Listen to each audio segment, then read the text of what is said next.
Buenas tardes a todos, somos el grupo número 7. Están compuestos por los siguientes estudiantes, pero mi nombre es Jennifer Córdoba Ávila y voy a dar la descripción de lo siguiente. Ya.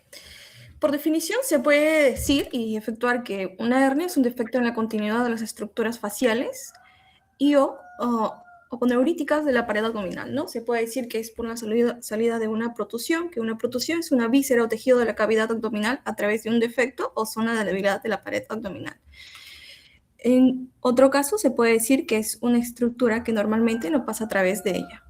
Epidemiológicamente, se puede clasificar tanto que la hernia es una pared abdominal solamente una patología muy frecuente en la población en general. La frecuencia es el aumento de la edad debido a lo que es la debilidad progresiva de los tejidos. En las mujeres tiene una mayor importancia relativa en hernias femorales, además de las umbilicales e incisionales, ¿no? Y se puede decir que las más frecuentes son las hernias inguinales. En los hombres, principalmente, es la elevada indicio de las hernias inguinales también. Siguiente, por favor. Y en esta diapositiva podemos observar los siguientes componentes, ¿no? De hecho, una hernia se produce cuando un órgano o un tejido del abdomen protruye a través de un punto de debilidad o un defecto de la pared abdominal. Por ejemplo, el contenido herniario es lo que sale o protruye a través del defecto. En la imagen se puede observar principalmente asas intestinales dentro del saco, que se puede decir o se puede interpretar de la siguiente manera, ¿no? El contenido herniario es el órgano o tejido que protruye a través de los defectos, por ejemplo, son más frecuentes en los intestinos, aunque también puede concentrarse en el epiplón y grasa peritoneal, dependiendo del tipo de hernia en realidad. En el saco herniario se puede señalar ahí la estructura que rodea el intestino, ¿no? Es el saco herniario, que es una prolongación del peritoneo parietal, perdón, que se introduce a través del defecto de la pared abdominal y envuelve el contenido herniario. Es decir, el peritoneo forma una especie de bolsa. En el cuello defecto de la pared del anillo, esto es muy importante porque es la abertura por donde pasa el contenido. O sea, si señalamos ahí en la imagen, se puede decir que el cuello herniario corresponde a una zona más estrecha del saco y se encuentra a nivel del defecto del anillo herniario. Es la abertura de la pared abdominal por donde pasa el contenido hacia el saco.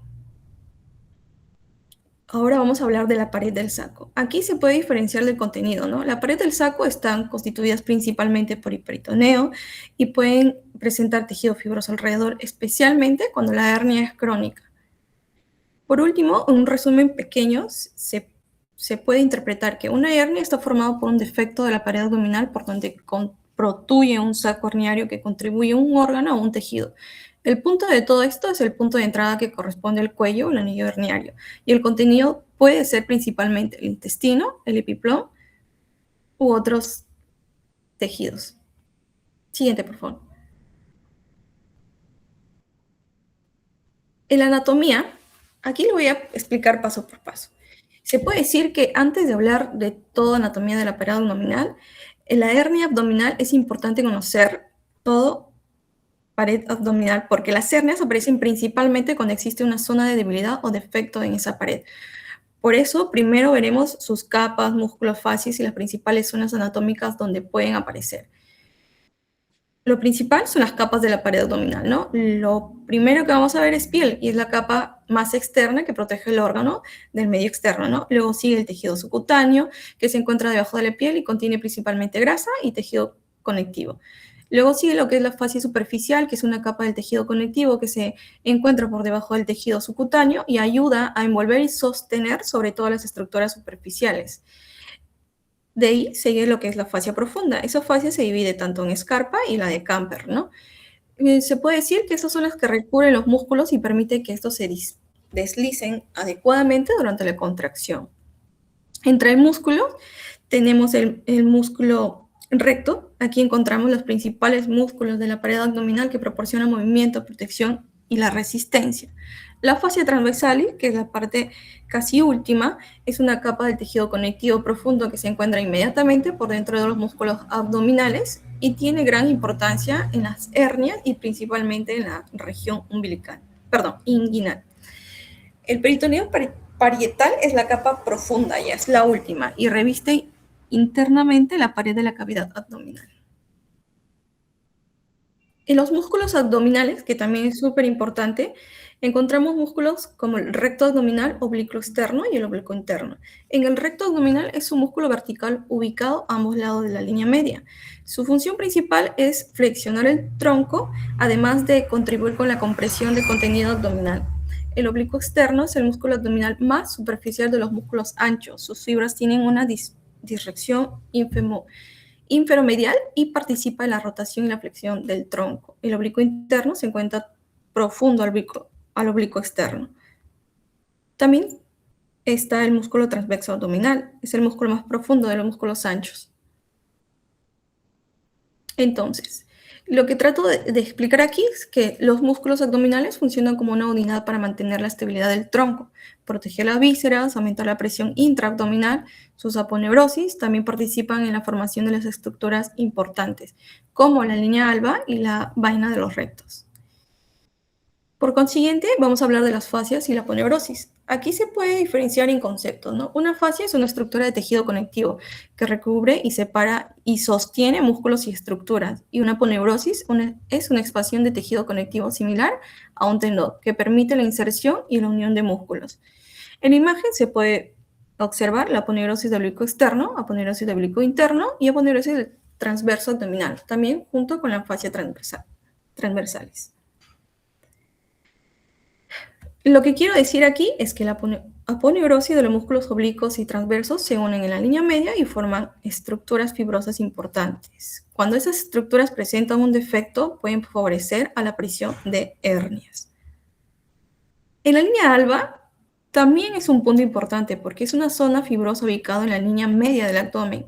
Se forma en la unión de la aponeurosis del músculo abdominal de ambos lados, que va aproximadamente desde el sifoides hasta la sínfisis púbica de la pubis.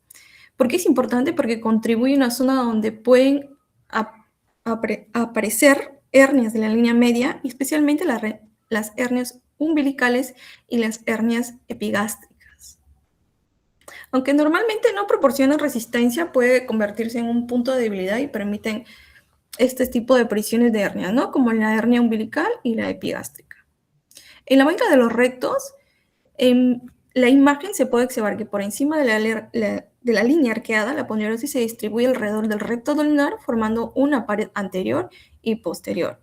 A nivel de la línea arqueada existe una transición de la posición de la aponeurosis y por debajo de la línea arqueada, la aponeurosis de los músculos oblicuos y transversos pasan principalmente por delante del recto, por lo que posteriormente queda principal la fascia transversalis.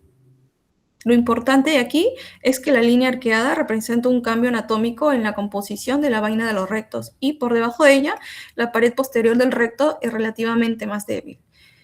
Lo otro muy importante también es la región umbilical. La región umbilical corresponde a la zona alrededor del ombligo y en la imagen se puede apreciar que se relaciona tanto en regiones abdominales. Hipocondrio derecho, izquierdo, flanco izquierdo, región umbilical, fosa ilíaca derecha, fosa ilíaca izquierda e hipogastrio. ¿Por qué es importante? Porque el ombligo es una zona anatómicamente vulnerable, porque durante el desarrollo fetal existe allí una abertura para el paso de los vasos umbilicales. Por eso puede aparecer una hernia umbilical. Entonces, se puede decir aquí que la región umbilical es clínicamente importante porque constituye un punto natural de la debilidad de la pared abdominal y es uno de los sitios frecuentes de la aparición de las hernias. ¿Y cuál es esa hernia? La hernia umbilical. En la región inguinal, por siguiente, es una de las partes más importantes para estudiar en hernias también, porque en la imagen vemos el ligamento inguinal, ¿no? El ligamento inguinal es una estructura fibrosa que se extiende desde la espina ilíaca anterosuperior hasta el tubérculo del pubis y el anillo inguinal superficial. Es una abertura ubicada en la aponeurosis del oblicuo externo. El anillo inguinal profundo, que es una abertura en la fascia transversalis que corresponde a la entrada del conducto inguinal. Lo que trato de explicar aquí es que la región inguinal presenta estructuras anatómicas que forman un conducto inguinal. Debido a su configuración y a la existencia de los puntos menores de resistencia, es una región específicamente susceptible a la aparición de hernias inguinales.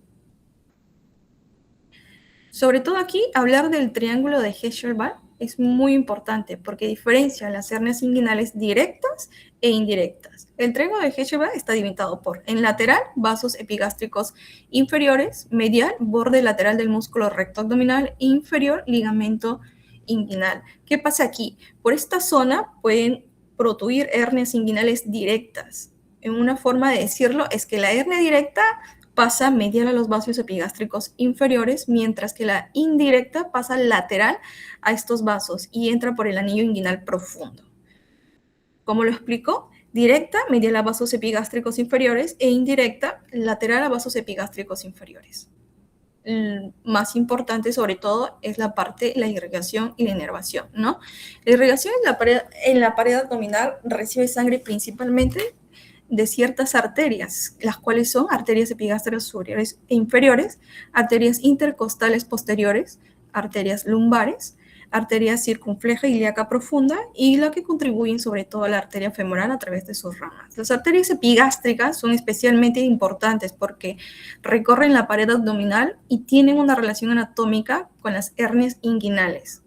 En cuanto a su inervación, se puede decir y se puede observar que en la imagen, en la pared abdominal, percibe principalmente del nervio intercostal, de la T7 hasta la T11, y nervio subcostal, el nervio iliohipogástrico, nervio ilioinguinal y nervio genitofemoral. Estos nervios proporcionan sensibilidad a la pared abdominal y también participan en la inervación motora de los músculos abdominales. Entre ellos dos, lo que trato de explicar aquí es que la irrigación, tanto la inervación, son importantes no solo para comprometer la anatomía, sino también durante el procedimiento quirúrgico, ya que una lesión vascular o nerviosa puede producir complicaciones. Como último punto, tenemos los puntos anatómicos de debilidad, ¿no? Finalmente, se puede decir aquí que los principales puntos de debilidad de la pared abdominal tienes la línea alba, el triángulo de Heschberg, el anillo inguinal profundo, y las cicatrices quirúrgicas. ¿Por qué la línea alba? Porque puede presentar líneas de la línea media, como las umbilicales y las epigástricas. El triángulo de Heschberg, ¿por qué? Porque es el sitio clásico de las hernias inguinales directas. El anillo inguinal profundo, porque es el sitio por donde ingresa la hernia inguinal indirecta al conducto inguinal. Y las cicatrices quirúrgicas, porque es una incisión quirúrgica que puede debilitar la pared abdominal posterior y producir una hernia incisional. Entonces, una conclusión de esto es que las hernias aparecen cuando existe un defecto o zona de debilidad en la pared abdominal que permite el contenido intraabdominal protuido a través de ella. Por eso, conocer la anatomía de las fascias y sus músculos, tanto de la línea media, de la línea alba, región inguinal y punto de debilidad es fundamental para comprender la clasificación y el tratamiento de las hernias. Gracias.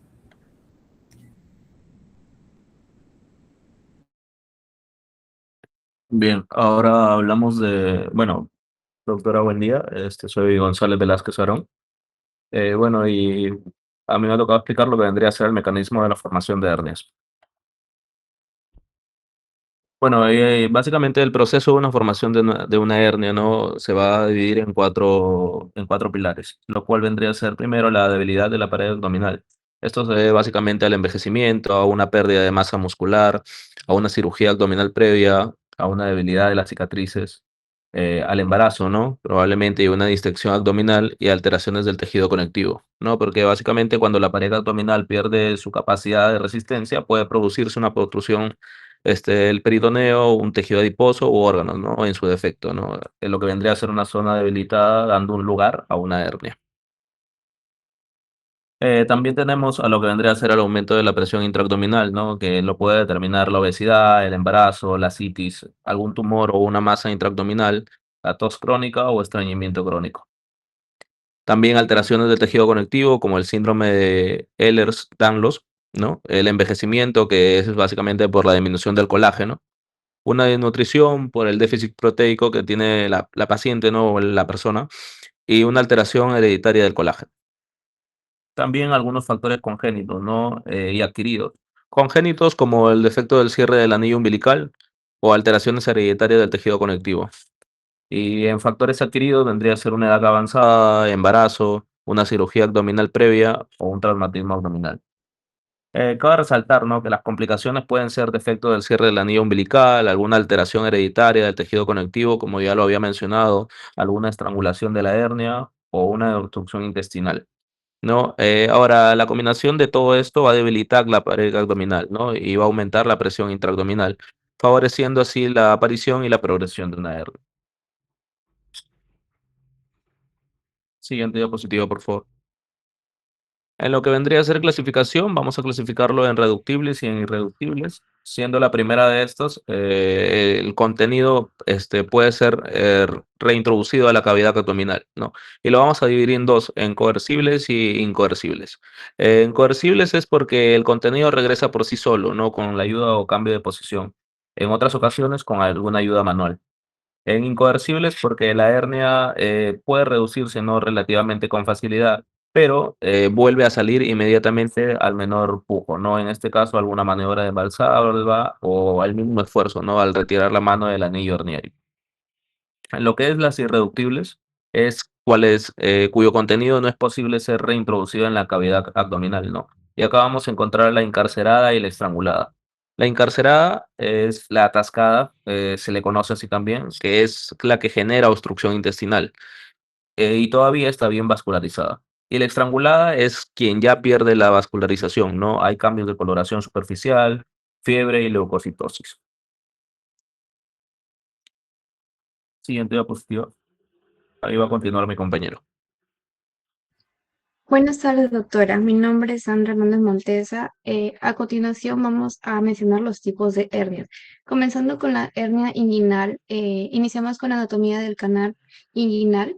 Este es un conducto oblicuo de unos 4 centímetros de longitud, ubicado por encima del ligamento inguinal.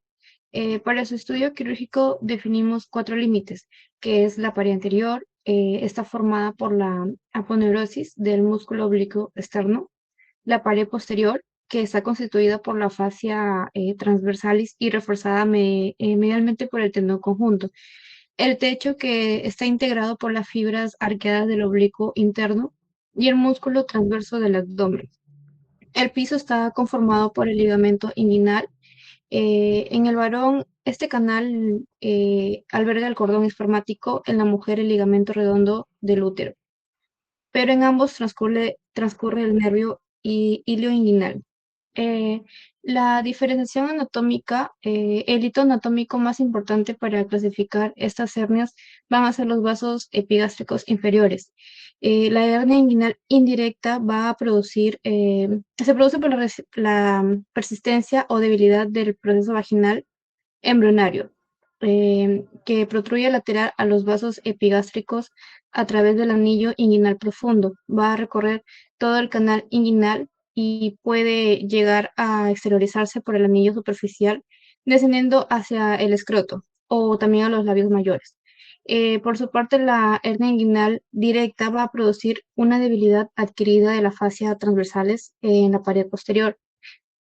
Protruye medial a los vasos epigástricos, exactamente a través del triángulo de Hirschsprung, cuyos límites van a ser el borde lateral del músculo recto anterior del abdomen, el ligamento inguinal por abajo y los vasos epigástricos que va a estar por fuera. Esta hernia va a empujar directamente hacia adelante y ahí es infrecuente que desciende hacia el escroto. La clasificación, bueno, para estandarizar el efecto quirúrgico, vamos a emplear la clasificación, que el tipo 1 va a corresponder a una hernia indirecta con anillo profundo normal y pared posterior intacta, que es común en niños y jóvenes.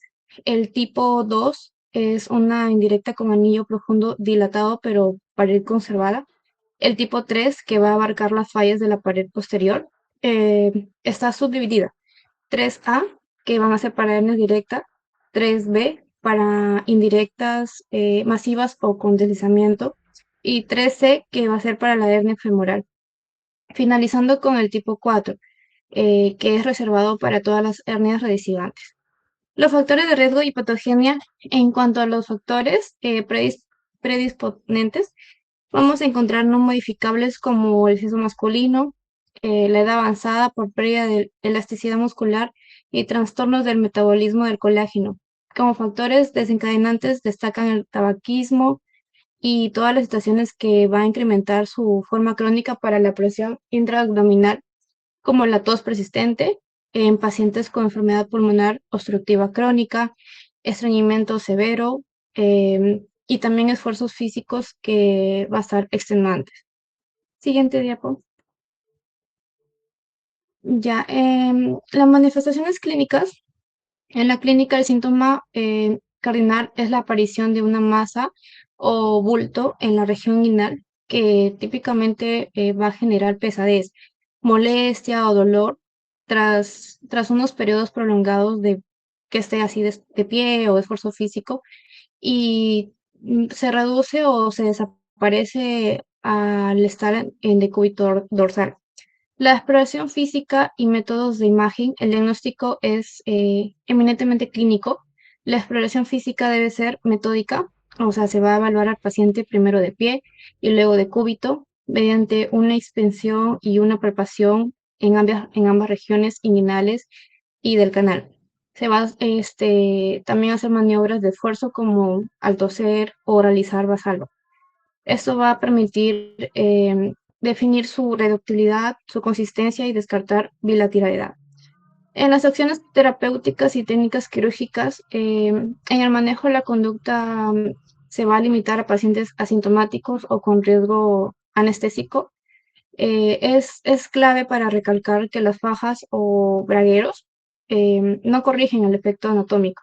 El tratamiento curativo es quirúrgico. Actualmente el estándar de oro va a ser la hernioplastia con prótesis o malla de polipropileno, la cual va a reducir las residuas a menos de 2 a 4%.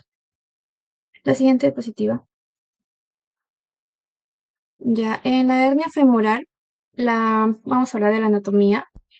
Pasando a esta hernia femoral o también crural, va a ocurrir a través del anillo femoral.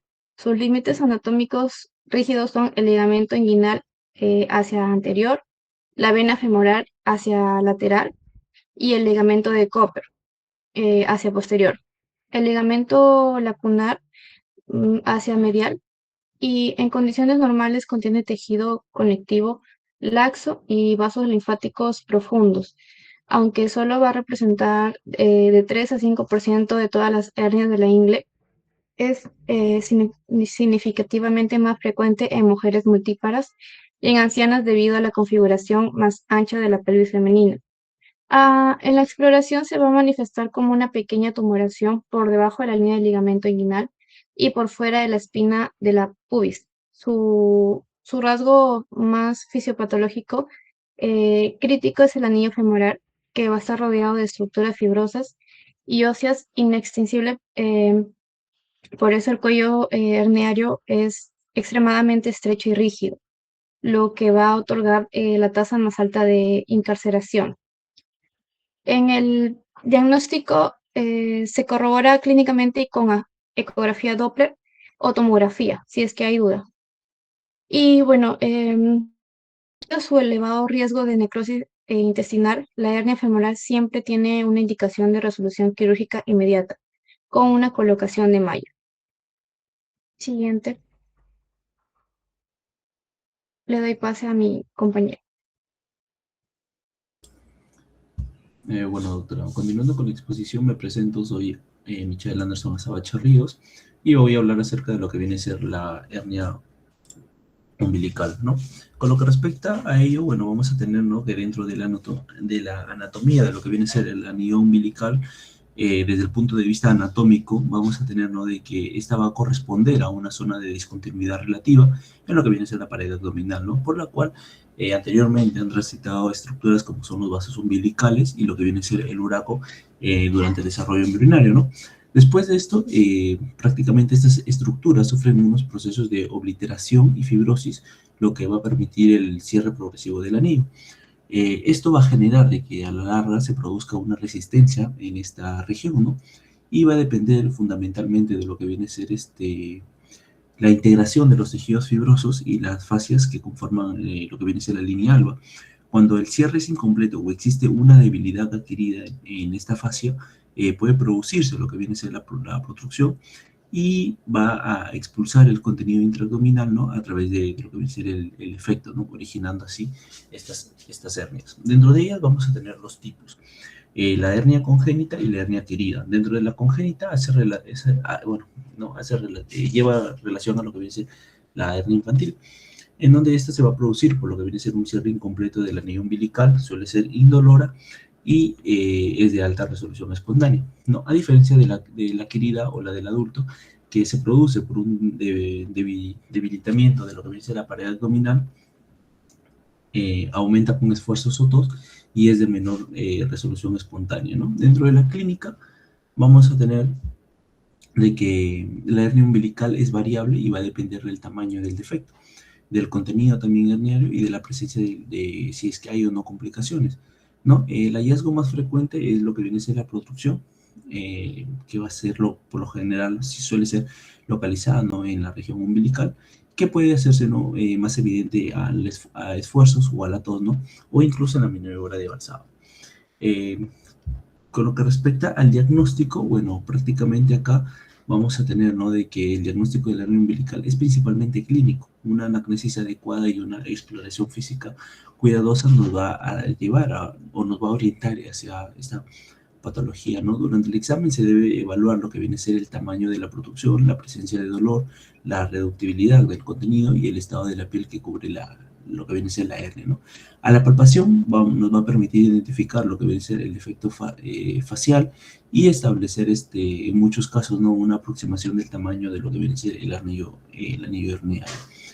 Al examen físico, bueno, vamos a tener que también se puede complementar, ¿no? Con maniobras de lo que viene a ser el incremento de la presión intraabdominal, como son la tos o las maniobras de Valsalva, con el objeto de hacer más evidente lo que viene a ser esta protrusión, ¿no?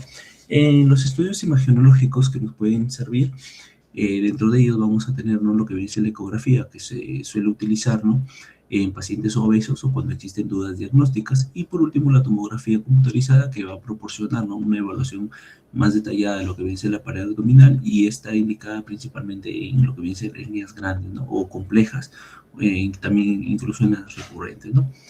Para las indicaciones quirúrgicas, bueno, vamos a tener de que la reparación quirúrgica va a ser el tratamiento de elección, ¿no? O el tratamiento definitivo, que va a estar indicado, ¿no? Sobre todo cuando hay presencia de síntomas del tamaño y de la evolución del defecto. También tenemos que tener en cuenta el riesgo de desarrollar complicaciones, ¿no? Por así decirlo, en términos generales, las hernias sintomáticas o las que aumentan progresivamente de tamaño o producen limitación funcional son las que por lo general suelen ser tratadas quirúrgicamente, ¿no? Y el tratamiento definitivo viene a ser, como ya habíamos mencionado, ¿no? La reparación quirúrgica. Siguiente diapositiva. Ya, con lo que respecta a lo que viene a ser las hernias epigástricas, bueno, vamos a tener acá, ¿no? De que anatómicamente la hernia epigástrica se va a desarrollar en lo que viene a ser la línea alba, ¿no? Que va a estar formada por lo que viene a ser la estructura fibrosa que se extiende desde el apéndice sifoides hasta la sínfisis del pubis y se forma, ¿no? Por el entrecruzamiento de la aponeurosis de los músculos anterolaterales del abdomen. Específicamente, la hernia epigástrica, ¿no? Se va a localizar en lo que viene a ser el segmento situado entre el apéndice sifoides y el ombligo. Es la presencia, ¿no? Va a producirse la presencia de pequeñas áreas de debilidad o defectos de estructura que permiten realizar la salida del tejido periperitoneal y originar la protrusión característica de esta entidad, ¿no? Con lo que respecta a su epipatogenia, bueno, vamos a tener de que es más frecuente en pacientes obesos, embarazadas, pacientes con tos crónica o con estreñimiento y esfuerzos físicos, ¿no? Y esto obviamente va a conllevar a que haya un aumento de la presión intraabdominal y por lo general suele debilitar, ¿no? Lo que dice la línea alba. Dentro de la clínica vamos a tener de que la hernia epigástrica puede variar considerablemente. En algunos pacientes pueden permanecer asintomáticos, mientras que en otros presentan una pequeña tumoración, ¿no? En lo que viene a ser la línea media supraumbilical.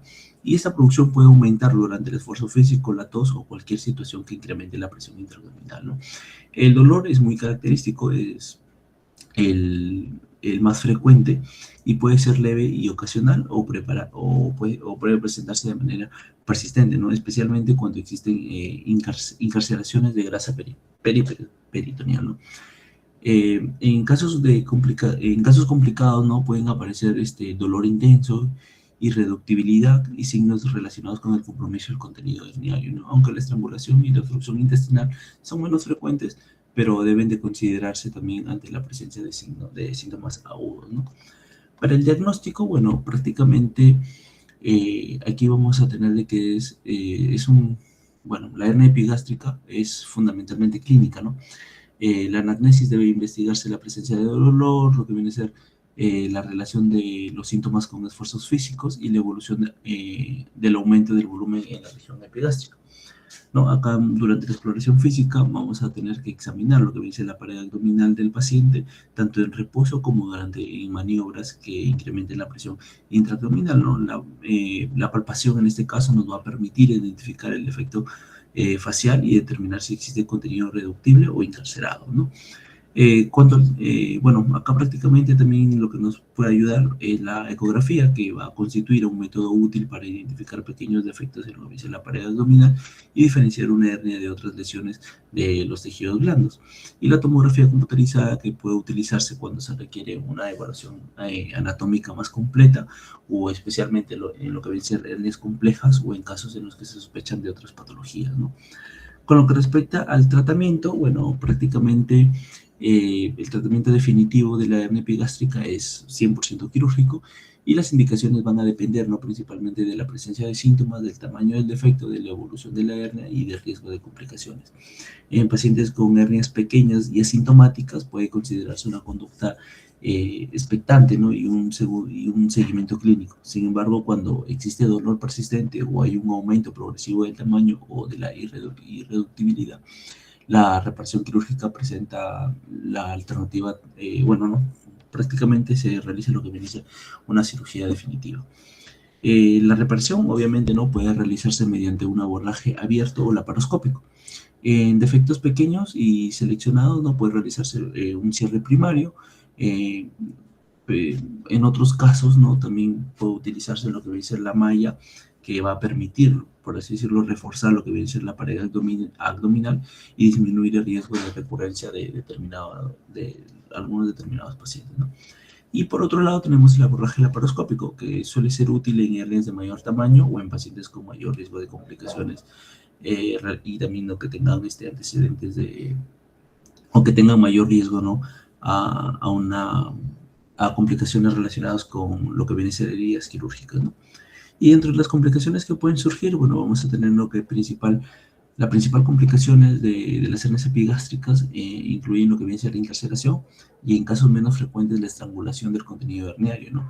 La incarceración, por su parte, puede producir, ¿no? dolor persistente debido al atrapamiento de grasa periperitoneal o el eclipio dentro de lo que viene a ser el defecto, ¿no?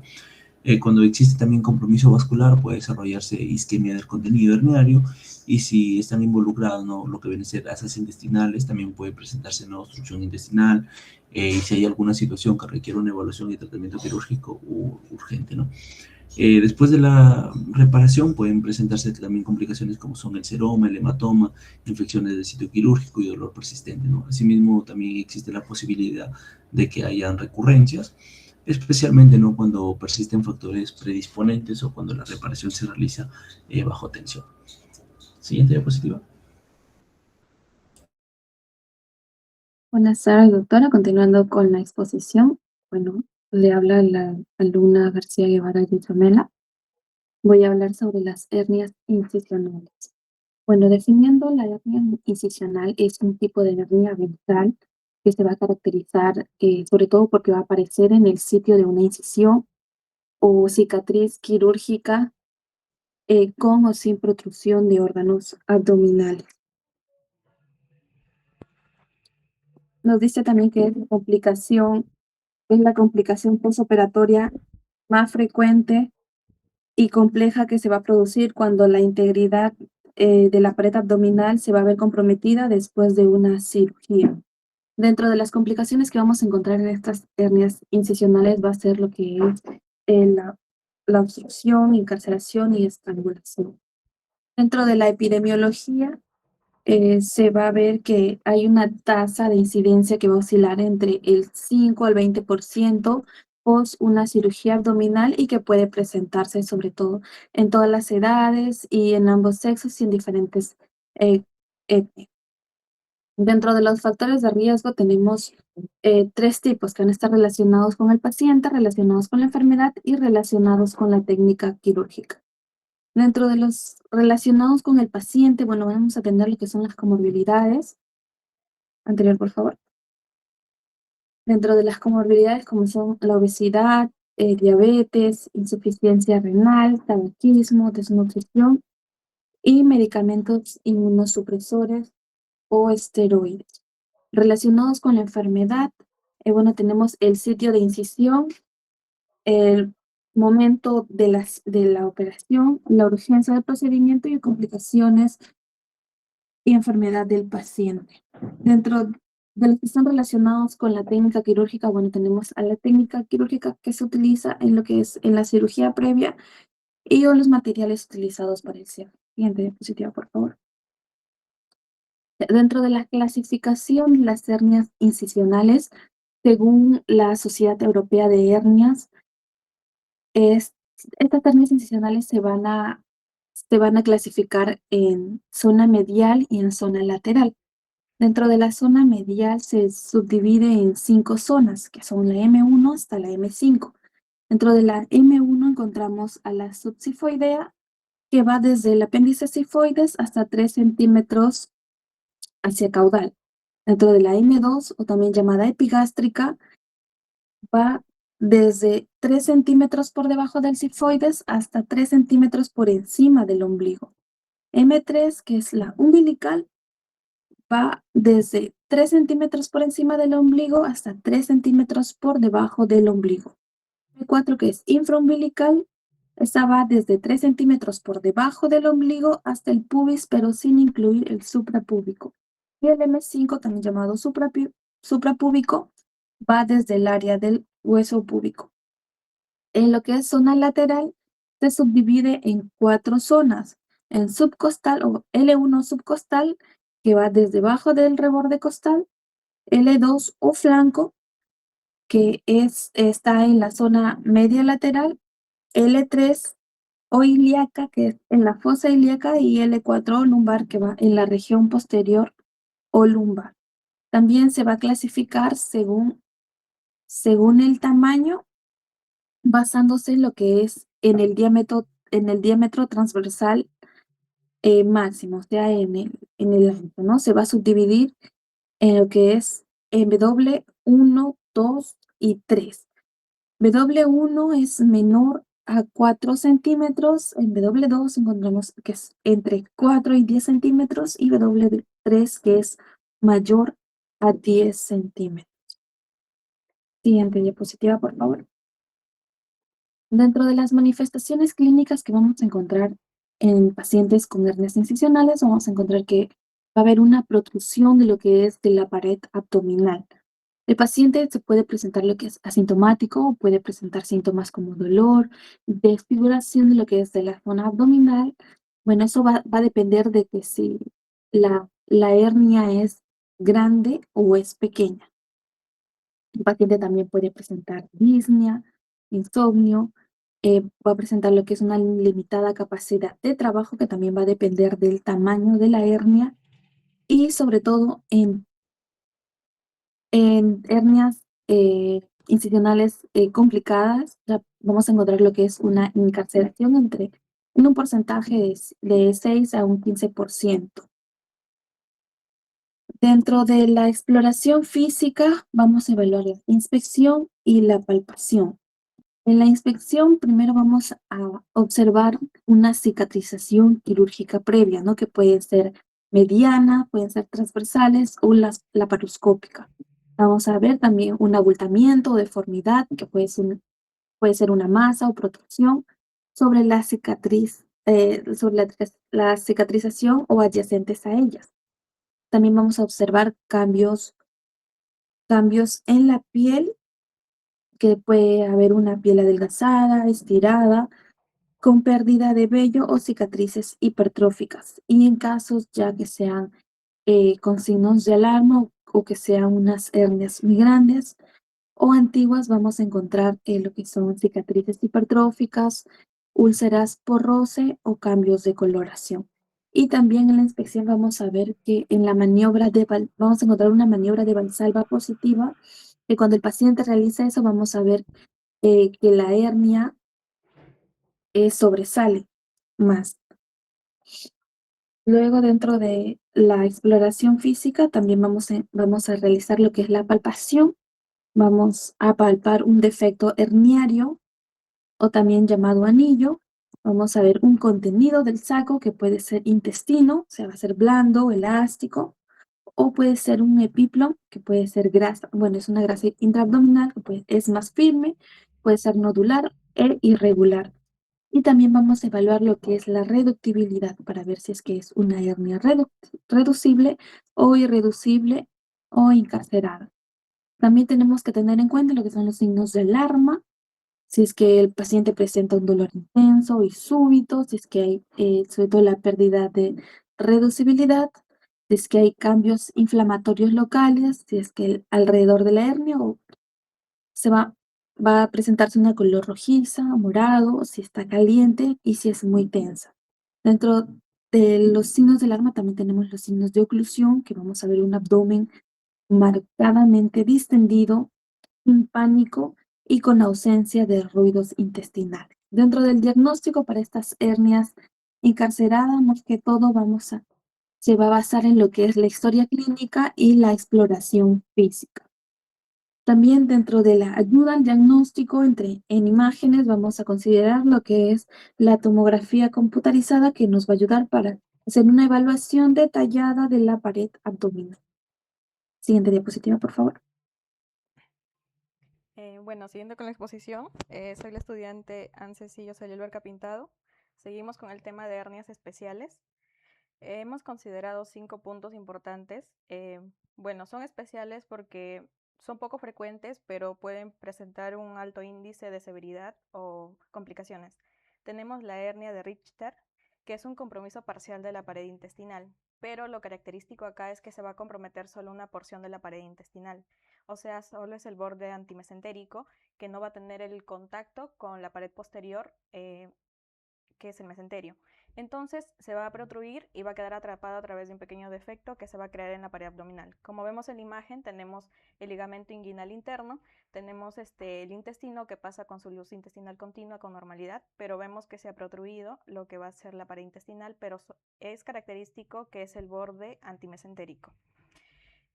Tenemos también la hernia de Littré, que es una hernia de un divertículo. Pues como recordamos en la parte de anatomía, el divertículo de Meckel va a ser algo congénito, porque obviamente se tendría que desaparecer, pero como refiero es algo congénito, pues se va a quedar y esto se va a protruir y va a ser como parte de una hernia.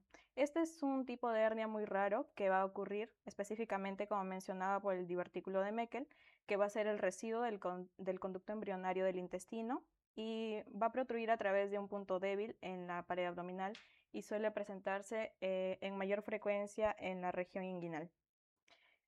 Tenemos también lo que es la hernia de Amjad y tenemos la de Garingot. En la de Amjad es una hernia específicamente en la zona inguinal, pero lo que va a contener aquí dentro es el apéndice. Es una hernia rara, también menciona la literatura, pero acá se va a contener lo que va a ser el apéndice secal y que este apéndice va a entrar en lo que va a ser la hernia inguinal. Generalmente del lado derecho, porque ahí tenemos lo que es el apéndice, por la posición anatómica, no exactamente. Entonces acá tenemos que, en conclusión, este tipo de hernia va a contener lo que va a ser el apéndice secal como tal. Y una de las complicaciones es que el paciente puede desarrollar clínica de una apendicitis, porque como está en su interior el apéndice, si es que tiene algún compromiso con que el anillo sea muy pequeño, el apéndice se va a inflamar, entonces esto va a desencadenar el cuadro clínico de una supuesta apéndice.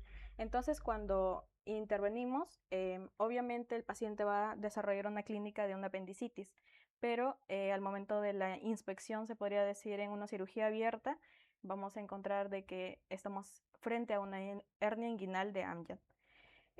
Luego tenemos la hernia de Garingiot. Es una hernia específicamente que se desarrolla en la zona femoral, pero también tenemos lo que es la apéndice cecal.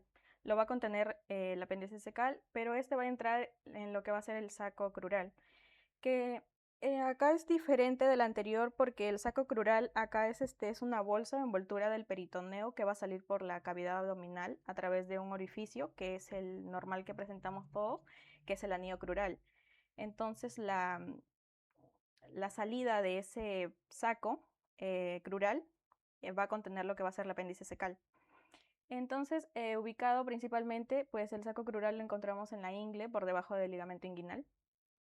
Y por último tenemos la hernia de Spiegel, que esta es característica porque hay una protrusión poco frecuente en la línea semilunar que va a sobresalir a través de un defecto en la fascia de Spiegel.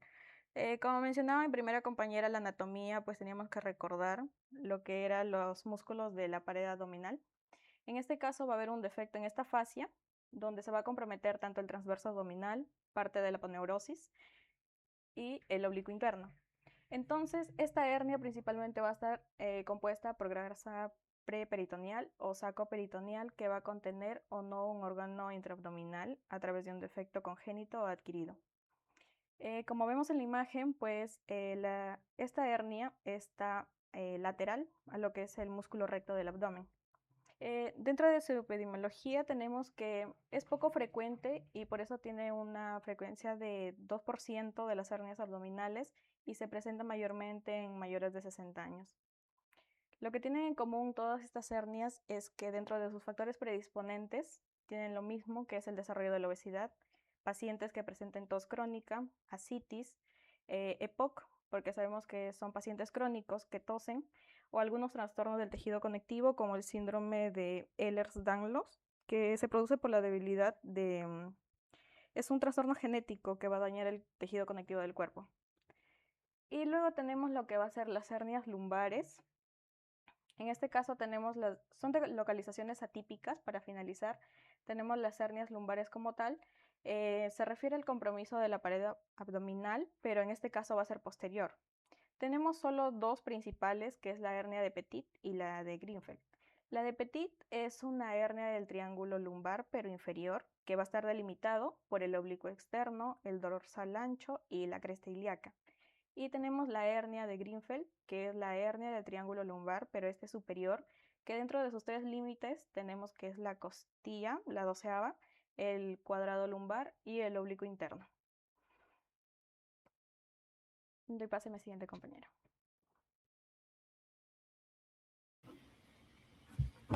Buenas tardes, mi nombre es Lucía Barbosa Corrales y bueno, continuando con la exposición, vamos a hablar acerca de la hernia incarcerada y estrangulada.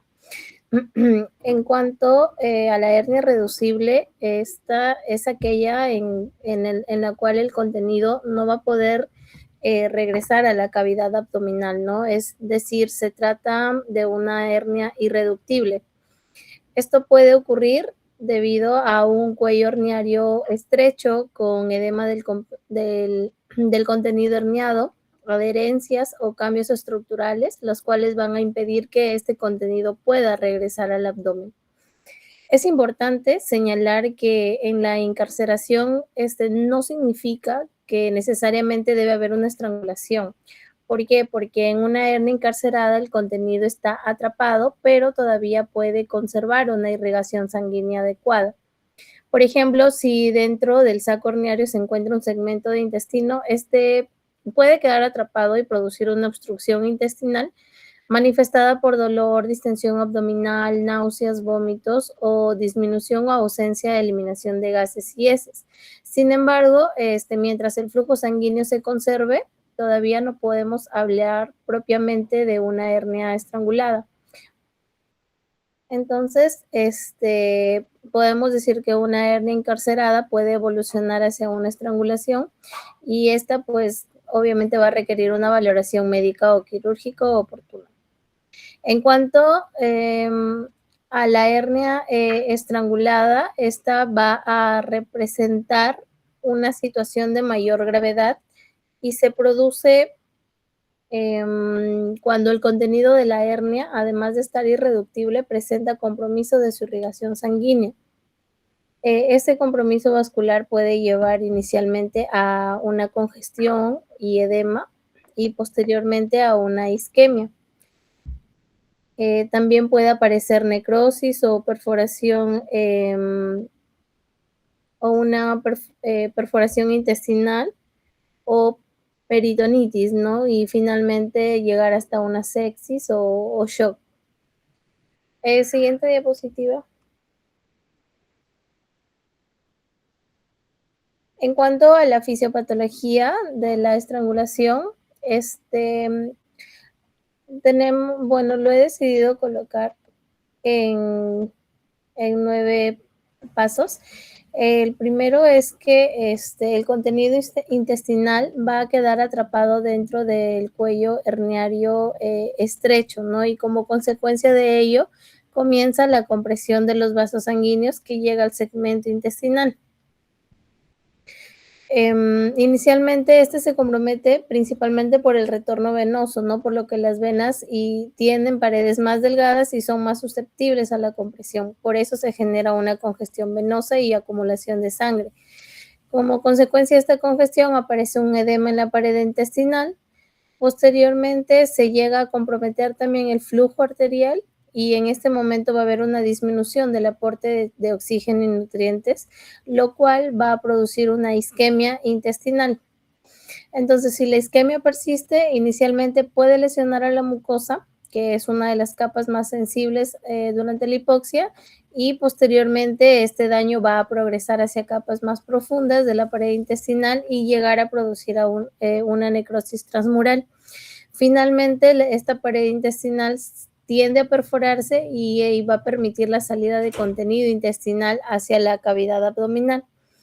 Esto va a producir una contaminación, peritonitis y puede desencadenar una respuesta inflamatoria sistémica como sepsis y shock.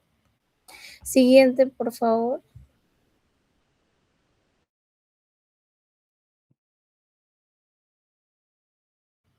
Bien, en cuanto a las manifestaciones clínicas, estas van a depender si es que estamos frente a una encarceración sin compromiso vascular o a una estrangulación. En cuanto a la hernia encarcerada, el hallazgo principal es una masa herniaria irreductible, ¿no? Entonces el paciente puede presentar aquí dolor localizado, aumento de volumen y sensibilidad en la zona de hernia. Si en caso existiera compromiso intestinal, pueden aparecer obstrucción, por ejemplo, distensión abdominal, náuseas, vómitos, disminución o ausencia de eliminación de gases y deposiciones. En cambio, en la hernia estrangulada, el cuadro tiende a ser más intenso. Aquí el paciente puede presentar dolor intenso y progresivo y una masa herniaria tensa, irreductible y muy sensible. Entonces se pueden observar cambios en la piel que cubre la hernia, por ejemplo, como un eritema, edema, cambios de coloración, y si hay obstrucción intestinal aparecen vómitos y distensión abdominal. Conforme va progresando la isquemia pueden aparecer taquicardia, fiebre, leucocitosis o signos de irritación peritoneal. En cuanto a la isquemia y necrosis, estas tienden a aparecer cuando el aporte sanguíneo ya no es suficiente para cubrir las necesidades. Y esta pérdida de la barrera puede favorecer a una translocación bacteriana y el paso de productos bacterianos y endotoxinas. Siguiente. En cuanto al diagnóstico, principalmente es clínico, ¿no? Y se usan exámenes de laboratorio que puedan ayudar a valorar el estado general del paciente, pero si nos basamos en el lactato, puede elevarse en situaciones de hipoperfusión e isquemia, lo cual también puede ayudar a sospechar un compromiso intestinal. En cuanto a las imágenes, la ecografía sí es útil para confirmar la presencia de una hernia. Una tomografía computarizada también es útil, pero solamente cuando existe alguna duda diagnóstica, ¿no? O para evaluar complicaciones. Siguiente. En cuanto al manejo inicial, esto se debe manejar como una emergencia quirúrgica. Inicialmente debemos realizar la evaluación ABCDE y monitorizar al paciente, ¿no? Se debe obtener, el paciente debe mantenerse en ayuno absoluto para poder proporcionarle la analgesia y antieméticos, siempre y cuando estén indicados. También usar una sonda nasogástrica si en caso existe una obstrucción intestinal o por vómitos persistentes, y corregir las alteraciones hidroelectrolíticas, ¿no? Y solicitar estudios de laboratorio. En cuanto al tratamiento quirúrgico, el objetivo es resolver la estrangulación y determinar la viabilidad del contenido herniario y reparar el defecto de la pared abdominal. Entonces, primero se accede al saco herniario y se libera el cuello que está produciendo la estrangulación. Después se va a identificar el contenido y si encontramos intestino, debemos determinar si es que se encuentra viable isquémico, pero básicamente reversible, no necrótico o perforado. La viabilidad intestinal se evalúa evaluando la coloración, perfusión, presencia de pulsaciones mesentéricas, peristaltismo o sangrado en los bordes, ¿no? Y si existen signos de necrosis irreversible, sería necesaria una resección intestinal. Y finalmente se debe reparar el defecto herniario. Siguiente, por favor. En cuanto a la resección intestinal, esto es básicamente cuando encontramos un segmento con necrosis irreversible, perforación o pérdida evidente de viabilidad, ¿no? Una vez realizada la resección, pueden haber dos posibilidades, realizar una anastomosis primaria o realizar una ostomía. La anastomosis primaria se puede realizar cuando las condiciones locales y generales del paciente son favorables, y la ostomía se considera cuando hay contaminación importante o inestabilidad hemodinámica, edema intestinal marcado o un riesgo elevado de desistencia. Y por último, el uso de malla en cirugía de emergencia. Esto depende del grado de contaminación del campo quirúrgico, ¿no? Debe haber un campo limpio cuando hay una hernia encarcerada pero sin estrangulación. El campo limpio contaminado, que hay una estrangulación pero sin contaminación enteral macroscópica importante. El campo contaminado sucio, en donde hay en pacientes críticos, se evita una reconstrucción protésica y se prioriza el control de contaminación y estabilizar el paciente, ¿no? Siguiente. Buenas tardes, mi nombre es María Elena Benítez Peña y continuando con el tratamiento de las hernias, siguiente. En cuanto a lo que es cirugía en niños, pues lo principal es la hernioctomía. Esta consiste en identificar el saco herniario, reducir su contenido y realizar una ligadura alta del saco, lo más cerca posible que sea del anillo inguinal. Esto se debe principalmente a la persistencia del conducto peritoneo vaginal que mantiene una comunicación entre la cavidad abdominal y el canal inguinal, lo cual favorece la aparición de lo que es la hernia indirecta. Y ahora sí, en cuanto a lo que es la cirugía en adultos, pues además de aquí tratar el saco herniario, es necesario reforzar la pared posterior del canal inguinal. Existen dos grandes formas de reparación: la herniorrafia, que utiliza los propios tejidos mediante suturas, y la hernioplastia, que utiliza una malla para reforzar la pared. En cuanto a la herniorrafia, es una reparación con tensión porque se aproximan los tejidos mediante suturas. Entre las técnicas clásicas tenemos tres: Bassini, McVeigh y Shouldice. Bassini aproxima el tendón conjunto al ligamento inguinal. McVeigh, esta técnica utiliza el ligamento de Cooper. Y la técnica Shouldice realiza una reparación mediante varias capas de sutura. Estas técnicas tienen importancia, ¿no? Aunque actualmente las reparaciones con mallas son utilizadas con mayor frecuencia en la mayoría de los pacientes. Y en cuanto a la hernioplastia, es una reparación sin tensión, porque se utiliza una malla para poder reforzar lo que es la pared. Aquí la técnica es la técnica de Lichtenstein, es una de las más conocidas y consiste en colocar una malla por delante de la pared posterior del canal inguinal. Aquí también existen técnicas posteriores como son la técnica Nijus y la técnica Stopa, que colocan la malla en el espacio preperitoneal. Otra de las alternativas en cuanto al tratamiento es la reparación laparoscópica. Aquí principalmente mediante dos técnicas. La técnica totalmente extraperitoneal, porque se trabaja sin ingresar a la cavidad peritoneal, y la técnica transabdominal preperitoneal, que primero se ingresa a la cavidad abdominal y luego se accede al espacio preperitoneal para colocar lo que es la malla.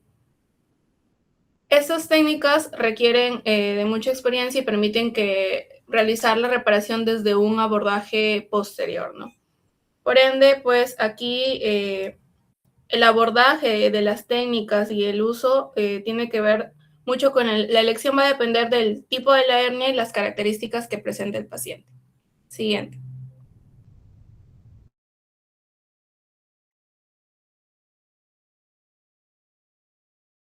Siguiendo con la exposición, nuevamente soy la estudiante Ancesia Alberca Pintado. Vamos a tratar sobre la recurrencia de las hernias, principalmente los factores asociados y la recurrencia con sutura, tanto con sutura y con malla. Dentro de los factores asociados tenemos del paciente, de la herida, de la hernia y del aumento de la presión intraabdominal. Del paciente pues tenemos que llevan un mal control en su alimentación, por ello desarrollan lo que es obesidad, también el tabaquismo y diabetes mellitus. Y como por parte de la herida, tenemos que la herida presente una infección como tal en su sitio operatorio, una mala cicatrización o una edad avanzada. Y de la hernia, que haya sido un defecto herniario grande, una técnica quirúrgica inadecuada o una malla mal posicionada.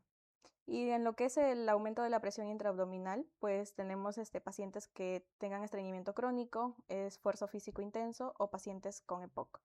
Dentro de la recurrencia, después de la reparación con sutura, tenemos que el principal problema acá va a ser la tensión, porque se van a confrontar dos tejidos, pero con sutura. Entonces van a existir factores que van a favorecer la recurrencia. Entre estos tenemos de que la técnica aplicada de sutura sea muy tensional, la hayan dejado tensional, entonces esto va a favorecer para que haya una recurrencia. También que los tejidos confrontados estén debilitados, que surja una mala cicatrización, que haya infección en el sitio de la sutura, que haya la obesidad, la tos y el estreñimiento. Dentro de lo que es prevención y manejo como tal, sería el control de peso, evitar el tabaquismo, control de las enfermedades crónicas y evitar esfuerzos físicos intensos. Y la recurrencia después de la reparación con malla, tenemos de que va a ser una reaparición nuevamente de la hernia después de un tratamiento quirúrgico, pero acá se va a hacer con la colocación de la malla. Pero la recurrencia pasa por principales factores de riesgo, en este caso 4, que el paciente va a presentar un dolor persistente o en otro caso que la malla esté mal colocada o haya una infección como tal en el sitio, y tensión o esfuerzo que desarrolle en el postoperatorio, o que también la malla se encuentre desplazada. Dentro de las consecuencias, pues obviamente va a haber una recurrencia, molestias, dolor y complicaciones. La prevención principalmente va a ser una técnica adecuada nuevamente, vamos a aplicar una malla correcta y vamos a hacer un seguimiento médico para evitar algún tipo de ISO interna.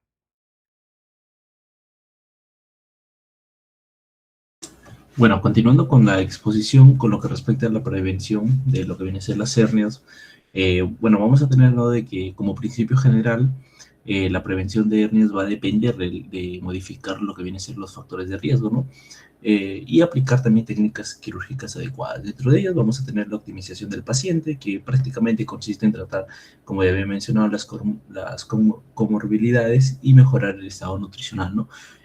Como habíamos visto, uno de los factores de riesgo también es el sobrepeso, así que evitar el control del peso y evitar esto va a conllevar a prevenir, ¿no?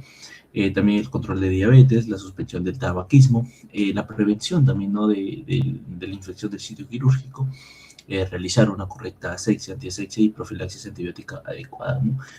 Una técnica adecuada del cierre, cerrar la herida por planos y sin tensión excesiva, el uso correcto también del material de sutura, las técnicas del cierre, el esmalvitis, que prácticamente consiste en puntos pequeños y cercanos.